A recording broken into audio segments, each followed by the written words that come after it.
Miss Coriano, this is your friend, Miss Margiata, who you say has a big fresh mouth. And you say because she has a big fresh mouth, while she was a passenger in your car, she irritated another driver who damaged your car. Yes, Your Honor. And you couldn't get that driver's License plate number, so you think she should be responsible for the damage to your car. Yes, Your Honor. So tell me how this all came about. Okay, Your Honor. What happened was I was doing her a favor, and then I took her to a store, and I was dropping her off at her house, and she was taking a long time.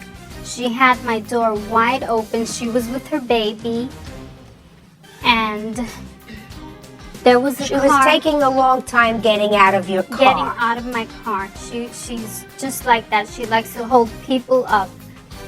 And she had my car door wide open. And then there was a car who stopped. He was waiting patiently. And then she aggravated the situation. She cursed him out, yelling out all kind of profanities. And then he decided he was not going to wait. And he ran into my door, bending my door, and he turned the corner, and I was unable to see his license plate. When you let her out of the car, she was getting out on which side of the car? The right side. Is that the traffic side? It's a one-way street. So she was getting out the traffic side because she was sitting in the front seat? She was sitting in the back seat because she had her baby. Well, if she had gotten out the other side of the car, she wouldn't have been in the traffic lane. Is that right? Correct, but Don't say but. If you had gotten out of the other side of the car, you wouldn't have been in the traffic lane. Yes, so the but there door. was no- I'm not finished. My mouth is still moving. You pull up, and there's a car parked. You're sitting in the back seat with the baby. Is that right? So you have two choices. Either you get out on the driver's side, which would have put you out of harm's way along with your baby. You could have opened the door and you could have spent 20 minutes getting out of the car. You chose to get out on the other side, which is behind the passenger, front passenger seat. And so you left the door open in the traffic lane. Is that right? That's correct. Why? Because there was no room for me to come out on the left side. Okay? First of all, Your Honor, she's always parked. There's a church on the corner of my house that you can't park in front of it. She's always pulled over there to let me out. For some reason, she didn't want to pull over there. And there's a Johnny Pump across the street from my mother's house. She could have pulled in over there. Shoulda, woulda, coulda. She pulled up where she did. Did you attempt to get out of the other side? No, I couldn't open the door. How was I going to fit with me and my Did daughter? No, I didn't. All right, so you could have. No, there was no room. I looked and there was no room for me to open the door. Is that true? She did not look. No, she didn't look at all. Now, you get out of the car. Okay. You get out of the car and you open up the door wide so that you can get out with the baby. Yes. Now, you acknowledge here that you cursed at this car that was waiting. Tell me why you cursed at this No. car that was waiting. Okay. I was getting out with my daughter and the blanket fell. Her blanket fell. So I was picking it up and the man was inching up to me. So I was scared that he was going to just take off. So I said, can't people wait? And he just took off. It wasn't my fault. I have no control of this man's anger. Just a second. Is that what you said? Can't you wait? Is that what you're telling me that you said? No, I said a little bit more, but I don't think I could say it on TV. You can say anything. I've heard everything. Tell me exactly what you said. I said, can't you wait?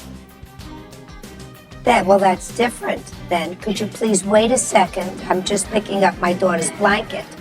Yes, but I was scared for my child and me So why didn't you get out the other side? because there was no room for me to get out. Why didn't you say to her, there's no room for me to get out? Could you pull up a little bit so that I can get out the right side of the car? It was drizzling out. We were in a rush. She wanted to go home because she wanted to find parking in front of her house. Now explain Foul Mouth Cast Car Accident Part 1. What happened in Part 1? Who is in court? Plaintiff, woman driver, her car was hit. She wants money for repairs. Defendant, man driver, he hit her car. What the woman says happened? The woman says, I was driving and stopped at a red light. The defendant pulled up behind me. Then he started yelling and crushing at me. He had a foul mouth. He was screaming, flaming me off and got really close to my bumper. Got scared and took my foot off the brake to move forward a little. Then he hit my car from behind. It's his fault. I have $3,500 in damage. He says he caused the accident because he was aggressive. The man sighed. The man says, yeah, I was mad. She cut me off 2 blocks ago and I was telling her about it. But I did not hit her car because of that. She stopped suddenly for no reason at the light. It was a small tap. Her car was already damaged. This is not my fault. He admits his yelling but says that didn't cause the crash. Judge Judy's first question. Judge Judy asks, were you both moving or stopped? Sir, did you get out of your car? Yell at her. Ma'am, did you hit the gas or just take your foot off the brake? Who has photos of the damage? Judge Judy looks annoyed. She says, road rage is stupid, but I need to know who actually caused the accident, the yelling or the driving. Part 1 ends with Judge Judy asking to see photos of both cars and the police report. How much was your car to be fixed? You have a receipt? Yes, I do. Let me Your see Honor. it.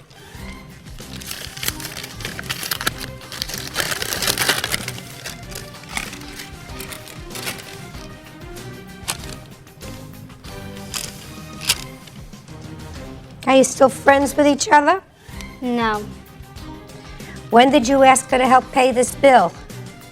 I asked her when the mechanic told me how much the price was. She didn't And ask me how much. You did not tell me. she didn't even want to tell her husband because he's the one that's working right now. Yeah, and we just had a baby, Wanda. Okay, because she put the baby in danger. No, So you she put the just- baby in danger. You're the You one that would put double the park. baby in No, you're danger. the one that double park. Miss Marciata. Excuse me. Miss Marciata. She's the one that double park. No, listen to me, madam. Listen to me. You have to take responsibility for your own actions. If And you're she in a has car, to take responsibility of her own actions. Though. are you trying to speak over me? No. Don't do it. If I'm driving in a car with someone, even if I'm driving in the car with my husband, which occasionally happens, and he pulls up and and I have to run out of the car. And sometimes men don't pay attention. They drop you off in front of a large puddle. They drop you off in front of a large grate. You know, they don't pay attention. They'll say, open the car door, and they pull up next to a mailbox so that you can't get out. So you use your words and you say, could you please pull up a little bit so that I can get out of the car and I don't have to get out of the car in traffic. Now, I've said that to my husband. I've said that to friends, right? You chose not to do that. You chose just to get out of the car. That's not her fault. That's not her fault. That's your fault for not saying, I don't want to endanger my child or myself getting out of the car in the traffic lane, and I can't get out this side. The truth of the matter is, I don't even think you looked. But let's say you looked, and you couldn't open up the car door because you tried and you couldn't get out with your daughter. So you say, could you pull up a little bit in between the parked cars so that I can just get out and open the car a little bit more so I'm not endangering anybody? You chose not to do that. You have a certain responsibility. I also think, Miss Coriano, that you have a certain responsibility. You saw her getting out of the car on that side, right? You had a certain responsibility to say to her, close that door of my car, and I'll pull up and you get out this side because I don't want you or I don't want my car injured. You think you have that kind of responsibility? Yes, Your Honor. Okay, I do too. She doesn't think she has any responsibility. She has half the responsibility. Can I say something about her asking me for the money? Sure. Okay. She kept asking me to tell my fiance about the money. So I was like, why should I? Because he's going to blame more blame on her. Okay, so I was not going to let him curse her out. So I was decent enough as a friend not to let him know that she let me out and this happened. But she was... Just a minute. So let me understand this. You didn't want her to tell your fiance. No. Just a second, Okay. because you didn't want your fiance to get angry with her? Yes. You are a wonderful person. We have to give her some sort of an award. No, and- a testimonial dinner, perhaps. Yeah, or $325. That's half of what it costs to fix the car. Pay it. Party's not excused. You may step out. Who explained Judge Judy foul-mouthed cast car accident part 2? What happened in part 2? The photos and damage. Judge Judy looks at the pictures of both cars. Woman's car. Back bumper is smashed in repair bill $3,500. Man's car. Front bumper has paint from her car on it. Judge Judy, this was not a small tap, sir. This is a real hit. Police report. The police report says driver 2 hit driver 1 from behind a red light.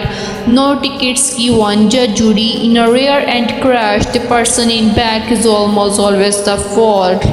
That's driving 101. The foul mouth part. Judge Judy asks the man, did you get out of your car and scream at her? Maybe she cut me off. Judge Judy, so you admit you were in a rage? You were so busy to yelling that you didn't stop your car. The man gets quiet. Woman's testimony. Woman says, I was scared when he was screaming and right on my bumper. I let off the brake to move up. That's when he hit me. Judge Judy, you don't have to hit the gas to be hit.